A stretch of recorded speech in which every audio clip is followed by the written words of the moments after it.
Hello po. Ah, magandang umaga po sa inyo lahat. Tayo po ay magluluto ngayon ng sitaw at kalabasa na may gata. So, at painit lang po tayo ng mantika sa kawali at tayo po ay magigisa ng bawang at sibuyas. So, halo-halo na po ulit. Kapag luluto po yung pagigisa ang gusto ko. Kasi naano ko po yung yung bawang.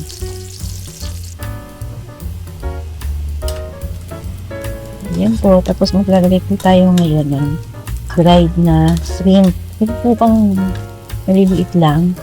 Kasi po ano po yung available na dito po sa kusina. Ito na lang po yung ilalagay po natin.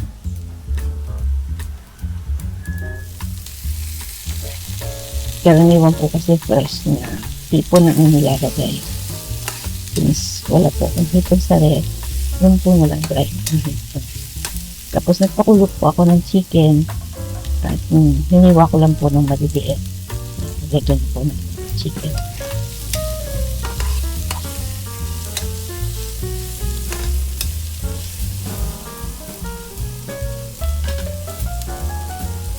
Bihira po kasi kami magluto ng baboy. Kaya ang laging present sa ref namin ay chicken.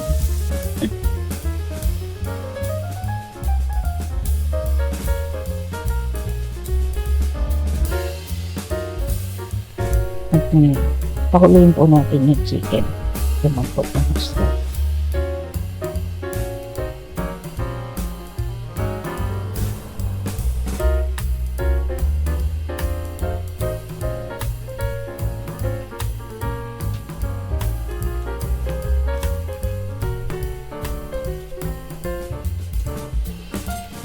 Lagyan po natin ng chicken cubes.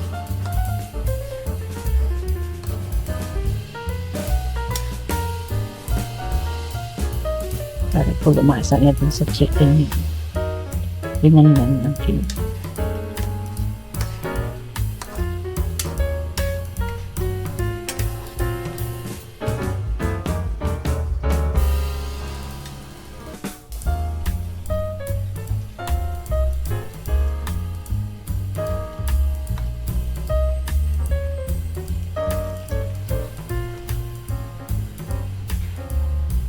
Lagyan po tayo ng coconut milk. Yung nabibili po sa supermarket, yung papak po na powder. Biniglahan lang po natin ng tubig.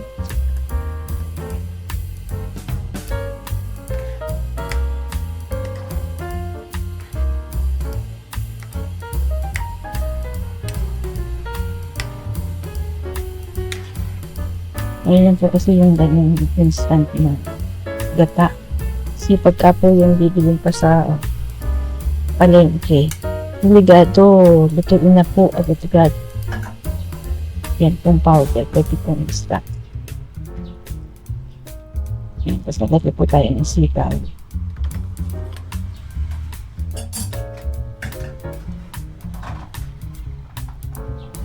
Nauna po siya sa gulay kasi po medyo mag-reduce ang luto.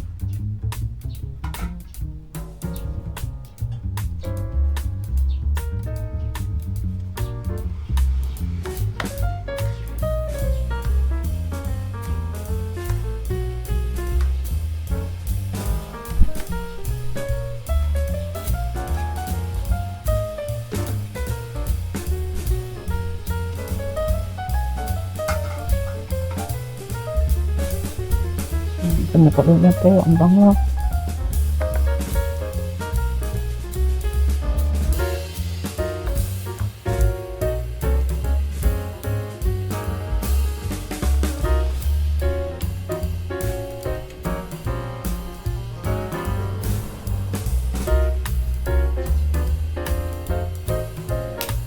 Lagyan na din po natin paminta.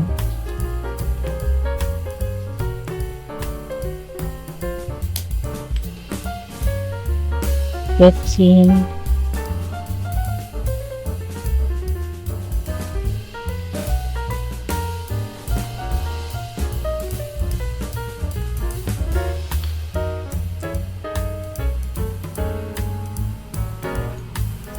patis po ang ating ilalagay. Paalat. So, doon po pala sa mga hindi pa po nakasubscribe, pakisubscribe na po. At i-hit nyo na rin po yung notification bell para po updated kayo sa mga bagong videos.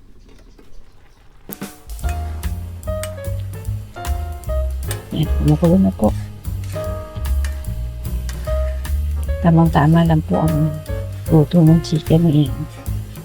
At yung gulay, tamang agit po, hindi masyado naalala.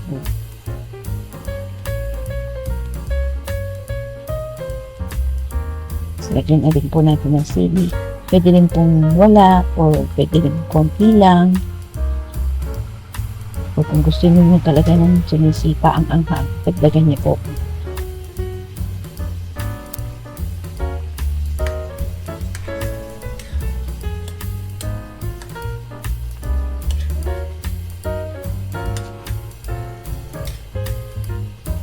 Konting kulo na lang po yan magkatapos na po.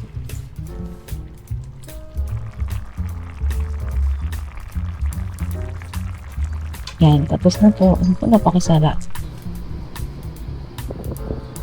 Tsura pa lang.